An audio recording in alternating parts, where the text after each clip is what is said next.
नमस्कार दोस्तों and welcome back to my channel जहां आपको मिलता है सिर्फ और सिर्फ एंटरटेनमेंट। और आज मैं लाया हूँ एनहेलेशन 2099 अनडेड और अलाइव, जिसमें हम फाइनली जानेंगे कि जो अब तक ड्रैकुला को टीज किया जा रहा था वो क्या करने वाला है। तो यार वीडियो पे नए हो तो वीडियो को लाइक कर देना और चैनल को सब्सक्राइब कर देना, और साथ ही मेरे चैनल पर ज्वाइन बटन स्टार्ट हो गया है तो आप वहां से भी ज्वाइन कर सकते हो।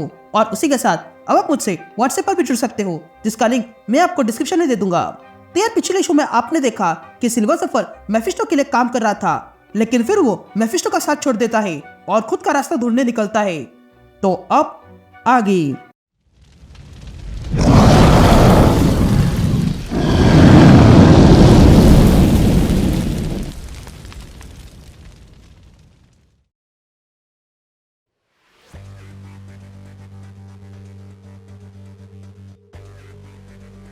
ऑल राइट गैंग, तो इशू की शुरुआत में हम प्लेनेट माइटस को देखते हैं, जहाँ पर कुछ लोग ड्रैकुला की स्पेसशिप लेकर आते हैं।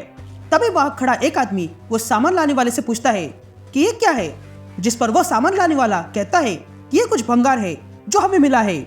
इसकी जांच की तो पता चला कि इसके अंदर एलियन मैटर है, इसलिए तुम गियरहेड इसके आगे काम करो। ये सुनते ही गियरहेड उस शिप के अंदर जाने का रास्ता बना देता है, और तब वे लोग देखते हैं कि अंदर एक लाश पड़ी हुई थी। ये लाश असल में ड्रैकुला की थी, लेकिन इन लोगों को ये बात पता नहीं है। तभी उस लाश को देखकर वे सारे गियरहेड रुक जाते हैं, लेकिन तभी वो ऑफिसर उन गियरहेड से कहता है रुके क्यों हो, इसे भी उठाओ और लेकर जाओ। ये सुनते ही वे गियरहेड ड्रैकुला की बॉडी उठाने लगते हैं। तभी वो ऑफिसर कहता है कि इसे लेकर डार्क रूम में चले जाओ, वहां पर इसके ऊपर स्टडी होगी। ये सुनते ही वे गियरहेड ड्रैकुला की बॉडी ले जाते हैं। या हम माइटस का कैपिटल ट्रायलेंस देखते हैं, जहाँ पर माइटस का किंग बैठा हुआ था। तभी उस किंग का बेटा किंग से कहता है मैं रूप बदल कर हमारी प्रजा में घूम रहा था और मुझे ऐसा लग रहा है कि हमारा राज खतरे में है। जिस पर वो किंग कहता है कि जब तक हम एक साथ हैं हमारा कोई कुछ नहीं बिगाड़ सकता है। जिस पर वो प्रिंस कहता है कि जब से आपने और माँ ने मिलकर ये गद्दी संभाली है तब से आपने बहुत सारे वर्ल्ड जीते हैं और एक किए हैं, लेकिन अब कोई नहीं बचा है। जिस पर वो किंग कहता है तो क्या जब तक ये माइटस अपना सपना पूरा नहीं करता तब तक हम यहाँ के ही शासक रहेंगे। जिस पर वो प्रिंस कहता है कि हमने ये सपने अपने प्रजा को दिखाए थे पर अब तक वो पूरे नहीं हुए हैं, तो अगर आपने जल्दी वो तारे डिलीवर नहीं किए तो हमारा इस माइटस पर से राज खत्म हो जाएगा। ये सुनते ही क्वीन कहती है कि हम जल्दी वो डिलीवर कर पाते अगर वो स्टार लॉर्ड डार्क रूम से भागी ना होती। तो ये सारे एलियन मैटर्स हमारे हैं, इसलिए अब उन्हें डायसेक्ट करने की प्रक्रिया शुरू कर दो जब तक कि हमें स्पेस के सारे राज पता न चले। या दूसरी तरफ हम डार्क रूम देखते हैं, जहाँ पर ड्रैकुला की बॉडी को एक ग्लास में बंद करके रखा था। तभी वहाँ दो साइंटिस्ट आते हैं। तभी एक साइंटिस्ट दूसरे से पूछता है कि तुम इसके बारे में क्या जानते हो। जिस पर दूसरा पहले से कहता है मैं बस इतना जानता हूँ कि ट्रिन गार्ड को ये वेस्ट में मिला था, लेकिन लगता है ये बड़े काम का है। ये अल्ट्रावायलेट लाइट को रेजिस्ट कर रहा है, और तो और इसे भी सेलुलर प्लाजा की जरूरत पड़ती है जैसे कि इन चारों को लगती है। तभी वो पहला साइंटिस्ट कहता है कि ये स्पेस से आया हुआ है और ये हमारे काम आ सकता है। यह कहते हुए वो साइंटिस्ट ड्रैकुला पर प्रयोग शुरू करता है। तभी ड्रैकुला अपनी आंखें खोलता है और कहता है मेरे कैप्टन्स, कहाँ हो तुम? मैं तुम्हें पुकार रहा हूँ, बताओ मुझे क्या तुम जीवित हो? ये कहते हम ड्रैकुला के उस टीम को देखते हैं जिसे भी वहां पर प्रयोग के लिए लाया था। तभी उनमें से एक ड्रैकुला से कहती है लॉर्ड ड्रैकुला, क्या ये आप हो? हमें लगा था कि आप उस क्रैश में मर गए। ये सुनते ही ड्रैकुला कहता है कि अच्छा हुआ तुम जीवित हो नाइट फोर्ज, मैं अब भी जीवित हूँ। हमारी शिप दिन में यहाँ आकर गिरी थी, इसलिए मेरा यह हाल हुआ। तो बताओ मुझे ये डेथ फॉर्म, ग्रेव हंटर और किलपेथ कहाँ पे है? क्या वे लोग भी बच गए? जिस पर वो नाइट फोर्ज कहती है कि हाँ हम सब जीवित हैं। हम शिप के दूसरी ओर थे जब ये शिप लैंड हुई, लेकिन हम चोटिल होने के कारण ये लोग हम पर भारी पड़ गए और हमें यहाँ पर बंदी बनाकर लाया और हम पर कई सारे अत्याचार किए। ये लोग जानबूझ के हमें सनलाइट से एक्सपोज कर रहे हैं ताकि हम भूखे रह सके। इन लोगों के लिए हम बस लैबोरेट से और कुछ नहीं। मैंने इनके चार्ट में देखा, यहाँ हम अकेले नहीं है जो ये पीड़ा भुगत रहे हैं, बल्कि यहाँ ऐसे बहुत सारे हैं। तभी हम देखते हैं कि वे साइंटिस्ट इन लोगों का खून निकाल रहे थे। फिर कुछ दिनों बाद हम इस माइटस के किंग और क्वीन को देखते हैं जो डार्क रूम आए थे। तभी वो किंग उस साइंटिस्ट से कहता है कि हमने तुम्हारी रिपोर्ट्स पढ़ी है डॉक्टर, अब हमें उन एलियन मैटर से अकेले बात करनी है, इसलिए तुम यहाँ से बाहर चले जाओ। तभी क्वीन आगे आती है और ड्रैकुला से कहती है कि हम इस माइटस की रूलिंग फैमिली है, तुम्हारे ब्रेन के अंदर एक्टिविटी है और हम जानते हैं कि तुम सोच सकते हो, इसलिए तुम्हें हमें एक्नॉलेज करना होगा। जिस पर ड्रैकुला कहता है कि तुम्हारी जाति बहुत घटिया है। जब वे लोग मुझे यहाँ ले आ रहे थे तब मैंने तुम सबकी भाषा जान ली। तुम लोग अपने लोगों को गलत सपना दिखा रहे हो और ये गलत बात है। तुम लोग बहुत ही मतलबी हो। ये कहते ड्रैकुला उसे ग्लास पर थूकता है और कहता है कि तुम लोग कोई लीडर्स नहीं हो, मैं लीडर हूँ, मैं ड्रैकुला हूँ और मैं ऐसे कई सारी जगह कॉन्कर किया हूँ और कई को मारा हूँ, पर मैंने ये सब कुछ इसलिए किया क्योंकि मैं खुद का एक नेशन बना सकूं जिसमें मेरे लोग खुशहाली से जी सके। और मैं उनके लिए मर भी गया। मैं उसके बाद कई सालों तक सोते रहा और फिर जब जागा तब मैंने देखा कि इंसान बदल चुके हैं। इन इंसानों ने हमें जीने का एक और मौका दिया। ये देखकर मैं स्पाइडरमैन के साथ नए प्लैनेट्स की खोज में निकला। मैं जानता हूँ कि इंसान अब वैम्पायर की इज्जत करते हैं, लेकिन ये बाकी के प्लैनेट्स नहीं करते हैं।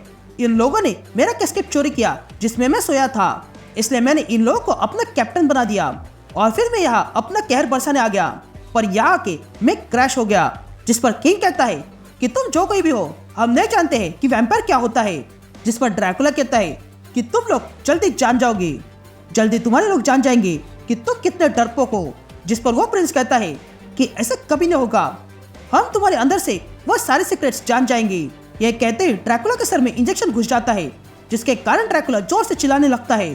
तो वही ड्रैकुला के कैप्टन्स पर अल्ट्रावायलेट लाइट चलती है, जिसके कारण वे लोग चिल्लाने लगते हैं। ये देखकर ड्रैकुला कहता है कि मेरे कैप्टन्स को परेशान मत करो, मैं यहाँ सबसे स्ट्रांग हूँ, जो करना है वो मेरे साथ करो। जिस पर वो साइंटिस्ट कहता है कि तुम बीस्ट हो और तुम ऐसे ही जीवित रहोगे और इनकी चीखें सुनोगे।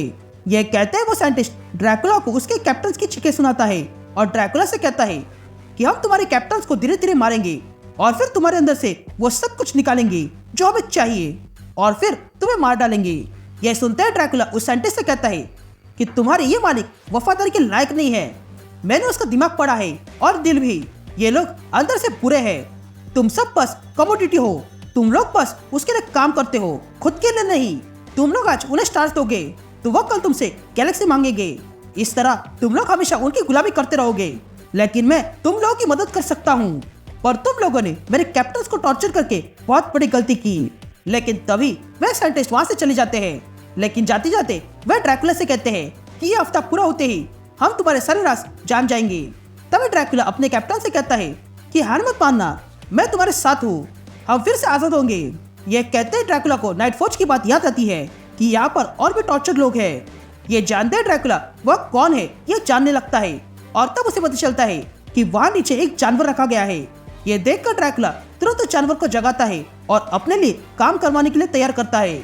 उसके बाद किलपैथ ड्रैकुला से कहती है कि हमें डर लग रहा है, जिस पर ड्रैकुला कहता है डरो मत, मेरे कैप्टन्स, मेरे कारण ही तुम लोग यहाँ फंसे हो, इसलिए मैं तुम लोगों को यहाँ से बाहर निकालूंगा। यह सुनते ही कैप्टन अपने अंदर से खून की छींटें बाहर ड्रैकुला के ग्लास पर फेंकते हैं, जिसके कारण कुछ खून की बूंदें ग्लास के अंदर ड्रैकुला के पास चली जाती है, जिसके कारण ड्रैकुला अब फिर से पावरफुल हो चुका था।